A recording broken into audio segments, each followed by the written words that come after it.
on so-called chat control, which will oblige providers of digital correspondence platforms to search all private chat messages and emails automatically for suspicious content.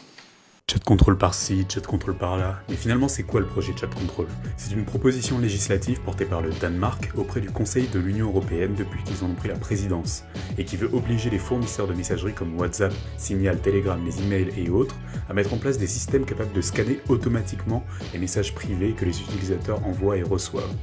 Le but, selon eux, serait de détecter et bloquer le partage de contenu pédopornographique. C'est pourquoi cette proposition se retrouve soumise dans la réglementation CSAM pour Child Sexual Abuse Material. En pratique, chaque fois que tu envoies un texte ou un fichier, le service l'enverrait à un serveur en parallèle de l'envoi à ton interlocuteur. Si le filtre repère quelque chose de suspect en fonction de la réglementation en vigueur, le message serait bloqué et ou signalé aux autorités. Même si la protection des enfants est un sujet majeur et que la pédocriminalité est un sujet très mal géré sur le sol de l'Union Européenne, on parle de tes conversations privées. Chacune de tes communications serait enregistrée et épluchée, ce qui ressemble énormément à une forme de surveillance généralisée. Et étant donné qu'il s'agirait d'un filtre algorithmique, personne n'est à l'abri ni d'un faux positif, ni d'un changement d'interprétation de la loi a posteriori. Ce que l'on pense être normal aujourd'hui peut devenir suspect demain, pour de bonnes comme pour de mauvaises raisons.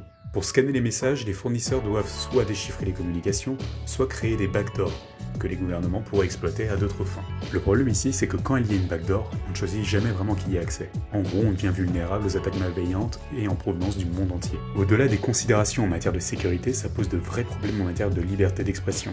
Si les gens savent que chacun de leurs mots sont analysés, ils peuvent s'auto-censurer, même lorsqu'ils parlent de sujets sensibles mais légaux, comme la politique, la santé ou leur sexualité. Sans parler du fait que les monstres que l'on prétend vouloir arrêter, à savoir les créateurs de contenus illégaux, trouvent souvent des moyens de contourner les filtres, comme avec un chiffrement custom, l'usage de plateformes non couvertes ou des réseaux décentralisés.